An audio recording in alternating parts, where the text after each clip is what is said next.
O deputado Marcel Van Hatten respondeu a uma repórter de uma grande emissora de televisão que declarou que a CPI dos abusos de autoridade do STF e do TSE não seria instalada, citando as fontes anônimas que caracterizam o trabalho dessa velha imprensa e supostos artigos do regimento interno. O deputado mostrou que o artigo apresentado pela repórter não tinha qualquer relação com o assunto em questão. Pelas redes sociais, a repórter afirmou que o presidente da Câmara, Arthur Lira, sinalizou ao Supremo Tribunal Federal que não instalaria a CPI proposta pelo deputado, que já obteve as assinaturas necessárias por 2 vezes. Ao divulgar seu vídeo, a repórter citou, abre aspas, o artigo 146 do Regimento do Congresso é claro: CPI não pode investigar decisões do Judiciário. Fecha aspas. O deputado Marcel Van Hatten respondeu: não é verdade. Seguem as informações corretas. 1. O artigo 146 do Regimento do Congresso trata de acesso às galerias. O deputado publicou uma imagem com o texto do artigo que diz: artigo 146. Durante as sessões conjuntas, as galerias serão franqueadas ao público, não se admitindo dos espectadores qualquer manifestação de apoio ou reprovação ao que ocorrer em plenário ou a prática de atos que possam perturbar os trabalhos. 2. Se a jornalista se refere ao artigo 146 do Regimento do Senado, que não é o da Câmara onde foi protocolada a CPI do abuso, ele trata de atribuições do Judiciário, não de decisões ou de abusos de autoridade. O deputado publicou uma imagem com o texto do artigo que diz: artigo 146. Não se admitirá comissão parlamentar de inquérito sobre matérias pertinentes 1. à Câmara dos Deputados, 2. às atribuições do Poder Judiciário, 3. aos Estados. Conforme o próprio requerimento que apresentamos, a CPI que propusemos não vai tratar de decisões do Judiciário, mas dos abusos de autoridade tipificados em lei e cometidos por membros do STF e do TSE. 4. O Senado já instalou uma CPI do Judiciário em 1999, que investigou e denunciou vários membros corruptos do Judiciário, incluindo o juiz Nicolau dos Santos Neto, o Lalau, pois em um Estado de Direito, ninguém está acima da lei ou da Constituição. O Grupo Globo divulgou amplamente seus trabalhos.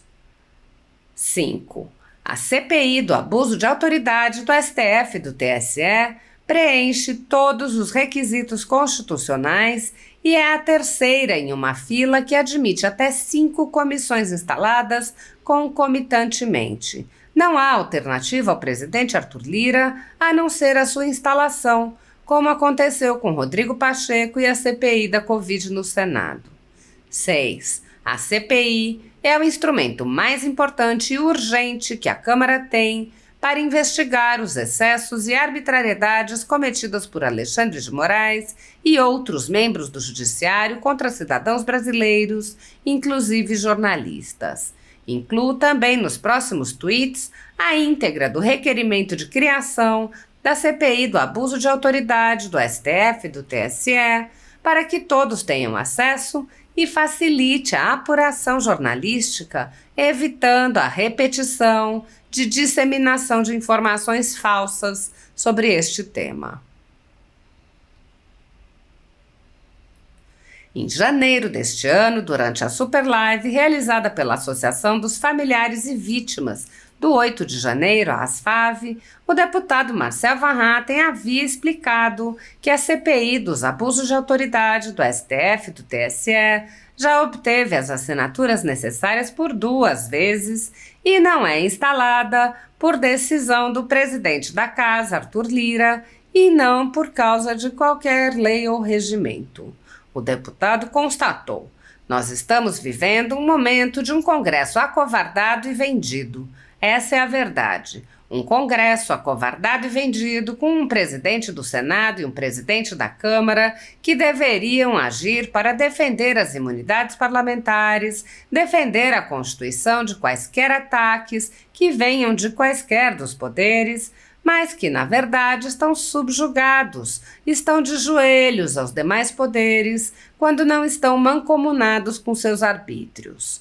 Van Hatten lembrou que, na eleição que reconduziu Arthur Lira, ele próprio chegou a se candidatar por não admitir votar no atual presidente da Câmara. Ele disse: porque eu não admitia votar no Arthur Lira, porque já sabia, naquela época, quem acompanhava a política tinha o mínimo de noção que ele não cumpriria com as palavras empenhadas com a maioria dos parlamentares que votaram nele na direita, porque ele já tinha feito, durante os primeiros 2 anos, uma série de acordos com o Supremo Tribunal Federal, contrários àquilo que a direita gostaria que ele fizesse.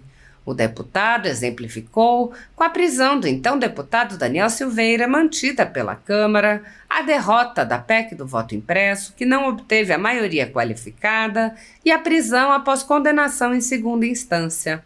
O deputado resumiu: estou só dando 3 exemplos de fatos concretos realizados por Arthur Lira nos primeiros 2 anos de mandato, que jamais poderiam ter permitido que a direita o reelegesse para a presidência da Câmara. O deputado explicou que no Senado houve um esforço para eleger um presidente conservador que mostrou alguma força da oposição com a candidatura de Rogério Marinho, mas que foi derrotada com a eleição de Rodrigo Pacheco.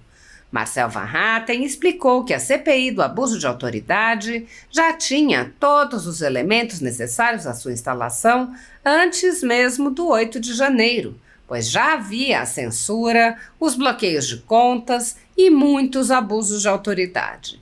O deputado lembrou que na segunda vez que coletou assinaturas, o número de apoios foi obtido após a morte no cárcere de Clériston Pereira da Cunha, preso político do ministro Alexandre de Moraes. Ele apontou: se não for instalada a CPI, a gente já sabe que foi por descumprimento, mais um, de Arthur Lira da Constituição. As comissões parlamentares de inquérito já foram transformadas diversas vezes em instrumentos de perseguição política, convocando cidadãos e empresas para escrachos públicos, devassas e exposição indevida, mesmo sem qualquer indício de participação em qualquer atividade ilícita. A CPMI do 8 de janeiro, por exemplo, foi tomada pelo governo e repetiu, inclusive com alguns dos mesmos personagens, a CPI da pandemia, que ficou conhecida como CPI do circo, servindo principalmente para a perseguição política. Assim como a CPI da pandemia, a CPMI do dia 8 de janeiro também não poupou esforços em humilhar pessoas e empresas que manifestaram apoio ao ex-presidente Jair Bolsonaro, além de quebrar sigilos sem qualquer fundamentação, vazar dados sigilosos para a velha imprensa e ameaçar pessoas de prisão. O procedimento é o mesmo observado em inquéritos conduzidos em cortes superiores. Matérias da velha imprensa atribuem um rótulo ou marca a um grupo de pessoas e isso é tido como suficiente para quebras de sigilos, interrogatórios, buscas e apreensões, prisões e confiscos. Após promover uma devassa nas pessoas e empresas, no que é conhecido como Phishing Expedition, os dados são vazados para a velha imprensa, que então promove um assassinato de reputações que dá causa a novas medidas abusivas. Conforme vários senadores já notaram, os procedimentos são comumente dirigidos aos veículos de imprensa independentes, em evidente tentativa de eliminar a concorrência, controlar a informação e manipular a população brasileira. Em um inquérito administrativo no Tribunal Superior Eleitoral, seguindo esse tipo de procedimento, o ministro Luiz Felipe Salomão ordenou o confisco da renda de diversas pessoas, sites e canais conservadores, inclusive a Folha Política. A decisão recebeu elogios dos ministros Luiz Roberto Barroso, Alexandre de Moraes e Edson Fachin. A decisão não discrimina os conteúdos e atinge a totalidade da renda dos sites, com o objetivo de levar ao fechamento dos veículos por impossibilidade de gerar renda. Toda a renda de mais de 20 meses do nosso trabalho é retida sem qualquer base legal. Anteriormente, a sede da Folha Política foi invadida e todos os nossos equipamentos foram apreendidos a mando do ministro Alexandre de Moraes em inquérito que foi arquivado por falta de indícios de crime. Se você apoia o trabalho da Folha Política e pode ajudar a manter o jornal, doe qualquer valor à empresa Raposo Fernandes através do Pix, utilizando o QR Code que está visível na tela ou o código ajude@folhapolitica.org. Caso não utilize Pix, há a opção de transferência bancária para a conta da empresa Raposo Fernandes, disponível na descrição deste vídeo e no comentário fixado no topo. Há mais de 10 anos, a Folha Política vem mostrando os fatos da política brasileira e dando voz a pessoas que o cartel midiático quer calar. Pix ajude@folhapolitica.org. Gente, repetindo o que disse no discurso anterior, não está em julgamento aqui tão somente o caso do deputado Daniel Silveira. E repito, execramos a sua fala em vídeos que foram amplamente divulgados. Está recolhida ao banco dos réus, aguardando o veredito que será exarado pelos seus próprios ocupantes, esta Câmara dos Deputados, deputado Isnaldo Bulhões, líder do MDB, partido de Mário Covas, que disse esta mesma frase durante a discussão do pedido de licença para processar o deputado Márcio Moreira Alves, exigido pela ditadura militar e que foi considerado a gota d'água para o AI-5. Muitos falam em AI-5, mas não conhecem a história do ato institucional número 5.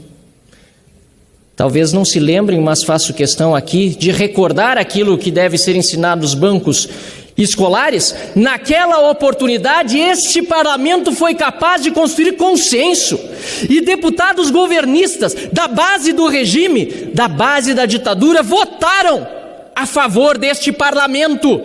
E a gota d'água do AI-5 não veio daqui, veio do Poder Executivo.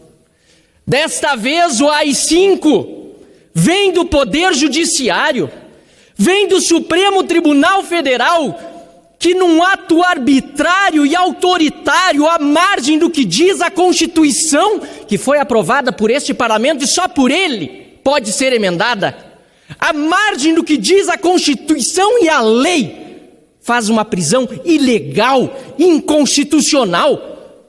Caros colegas, não se trata de defesa corporativa aqui, pelo contrário, há conselho de ética que puna com rigor este e outros casos pendentes. Vamos reativá-lo. Trata-se de defesa da democracia, do Estado de Direito, da defesa de que não nos submetamos como vassalos humilhados ao Supremo Tribunal Federal.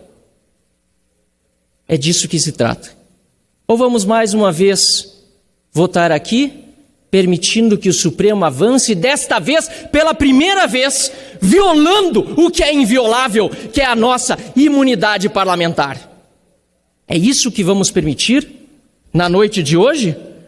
Que a Suprema Corte continue com inquéritos sem denúncia do Ministério Público e haja por conta própria, fraturando a nossa democracia e a nossa Constituição? Vamos tentar buscar consensos, assim como na votação de 68, quando houve maioria para defender esta casa e o mandato parlamentar.